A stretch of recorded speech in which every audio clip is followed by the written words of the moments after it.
On the Gulf Coast, service runs from everyday cars to the shrimping boats preparing for a long day at sea. At Massett Supply, the team isn't just keeping vehicles on the road, they're keeping a community afloat.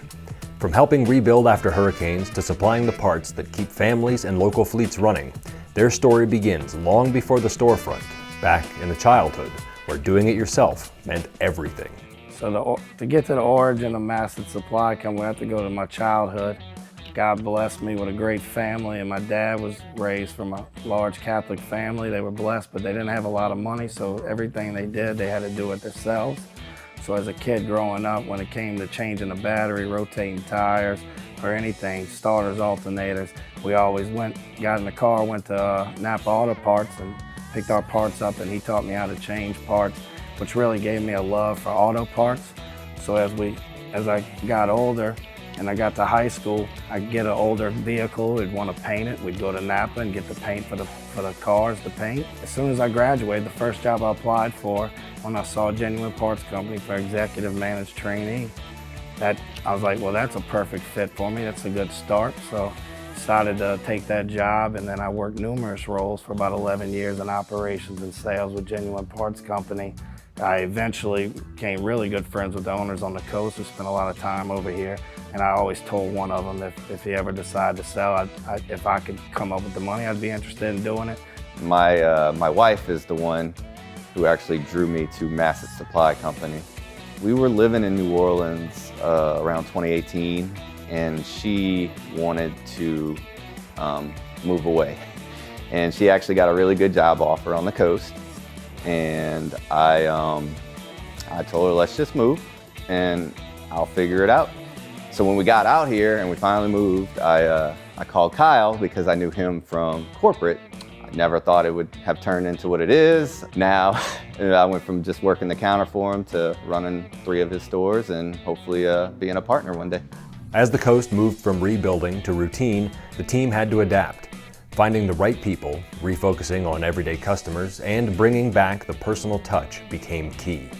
Every part stocked and every person hired shaped the experience this community counts on. So the biggest way we've evolved is getting the right employees. When we moved over here in 2016, was probably about 11 years after Katrina. So the big hype, there was a lot of construction, a lot of different things where all the stores were focusing on the rebuild. We got here where there was a point we're back to the normal, traditional NAPA Auto Parts business so we have to refocus and make sure we have the right products for the do-it-yourselfers, the regular mechanic shops, our core business, and that was a big step that we had to learn to get into. We like our stores to be very personable, very easygoing. When people come here, they have an issue, and they're usually not happy. And we want to make them happy when they leave. Being locally owned here isn't just a label, it's a responsibility. The community expects heart, not just parts. That means hiring people who genuinely want to help, going the extra mile, and treating every customer like family. Real service can't be taught, it has to be lived.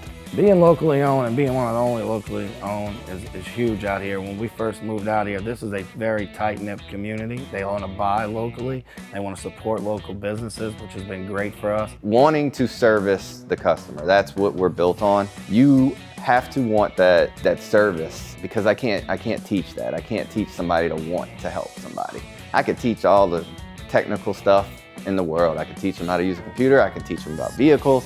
I can't teach them to want to help people. So when I talk to new employees, we try to stress the service part of our job. They can do that, they can fit in. And we have the ability to just say yes and go above and beyond. We try not to ever say no, and they know that being the local owned, that we're gonna go that extra step and give them that 100% customer service they all deserve. That's our biggest thing, is trying not to say no. I mean, customer service is what we pride our business model on. Without it, we're nothing. We're not just parts people here, we're problem solvers. Everything that we do, we're doing out of, not because we have a job here, we want to. Somebody comes in and they have a problem, I want everybody to know that we want to help you. It's not about, just another invoice, it's about helping somebody. So whether how little or big that is, that's what the experience I want it to be like family. You just don't think about work as money, think about building character. Because everything you do is gonna build who you are, man. You can't have a meaningful life without doing meaningful things.